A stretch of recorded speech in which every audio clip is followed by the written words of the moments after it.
Hey guys, welcome back. So today I brought home this 5,000 watt Husky generator. It is powered by a 9 horse Briggs & Stratton engine and was described as a good running, well maintained machine, but it has a power problem.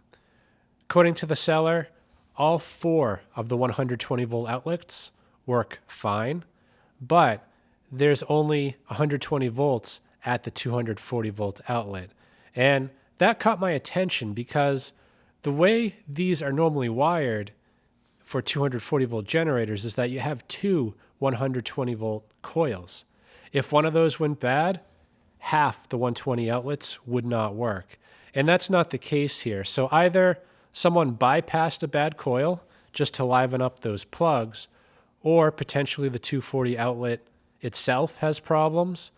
But what I'm thinking or leaning toward is that potentially the stator was wired wrong from the factory, and this generator has never made 240 volts. So I asked the person selling this to provide a little bit more information, and he more or less kind of confirmed my suspicions. He said that he bought this generator 11 years ago and had only used the 120 volt outlets until recently, when he had a transfer switch wired to his house, which required the 240 volt outlet. And the first time he used it, he noticed the 240 volt circuit breakers didn't work. So potentially, this generator has never had a working 240 volt outlet. At least that's my hope. He was asking $200 for this, which is a bit much for something with power issues. I was able to talk him down to $180. He also threw in the generator cord, which is worth $20. So all in, I'd say I got about $160 in this generator, and I'm fairly confident that I can fix it. So let me get set up a little bit better and try to illustrate to you what I think might be going on here. What I have on the bench here is a 5,000 watt stator. And for this conversation, you can ignore all this stuff. We just want to focus in on these 4 wires here. These are actually representing 2 coils, each one producing 120 volts. And this is what feeds the 120 volt receptacles on the generator. In this case, there's 4. So these 2 wires will feed 2 of the 4 120 volt outlets, and these 2 wires feed the other 2. And if one of these coils were bad, that's why you'd lose half your 120 volt outlets. And the way this gets 240 volts to the 240 outlet is by commoning up these coils. And now you have 240 here on the ends, but you still have 120 here and still have 120 there. So what I'm thinking is that potentially this was connected up backwards. So you would still have the 120 and the 120, but when measuring at the 240, you're actually going to get 0 volts connected like this. And to help illustrate, I'm just going to use 2 batteries. I think most people are familiar with these. Each one of these is 1.5 volts. If you want 3 volts, you just hook them up like that. And now when you measure on the ends, you get 3 volts out. If you measure from one end to the middle, it's still 1.5 volts, and same with the other battery. But what I think happened here was that instead of connecting the batteries, or in this case the coils, like this, they're connected like that. So when you measure now at the ends, which should be the 3 volts or 240 volts, you actually get nothing.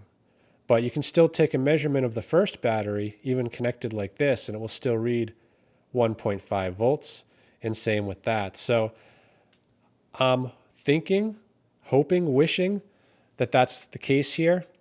So I'm going to get that generator outside. I just want to start it up and measure the voltage myself at the 240 outlet and see what we're getting. And I'll also check the 120s while I'm at it.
it tested fine. I mean, we had 240 volts, actually a little bit less than that, and about 114 volts on the 120 outlet. So this thing is doing what it should. Now, this does have an AVR, so I'm going to bump the voltage up a bit, but the engine speed was also fine. It was close to 61 hertz unloaded, and that's the way it should be. So we'll just bump that voltage up closer to 120, and then we'll do a load test, make sure the engine is doing what it should.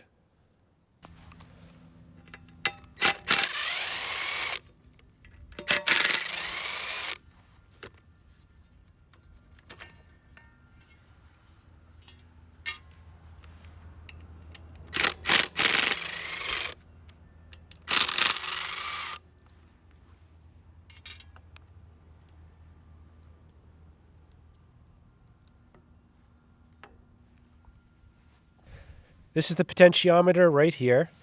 Usually it's clockwise to bring the voltage up, but not always.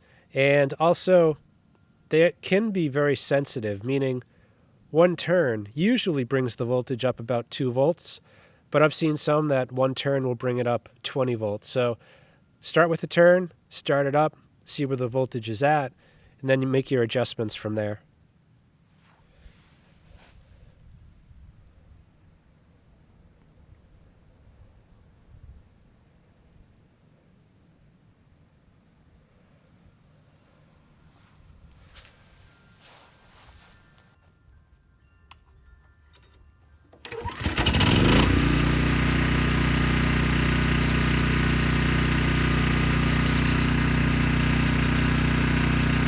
Yeah, I went up by 2 volts.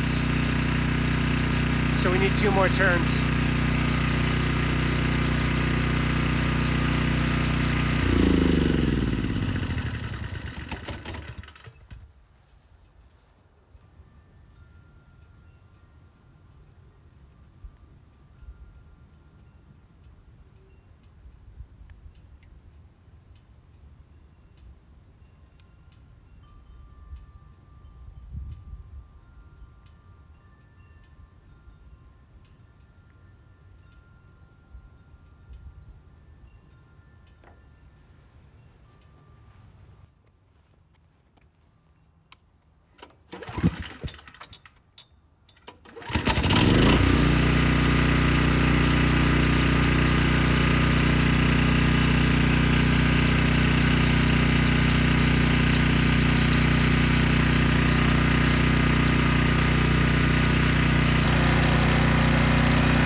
That's good. 122 volts, 59.4 hertz.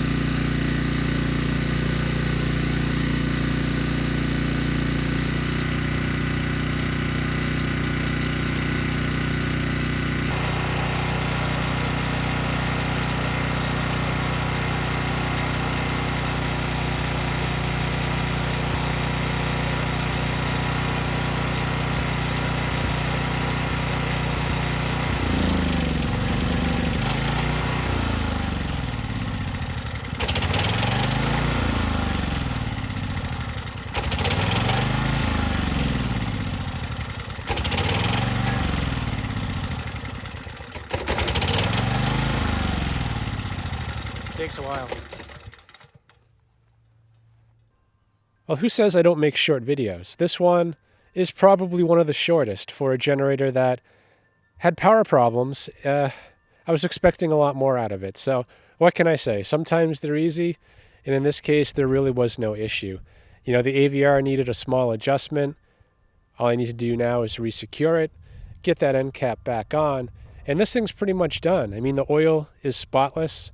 You know, the fuel, I'll drain that out and put some fresh stuff in, but there's nothing else major going on here. So, hope this video helps someone. Thanks for watching.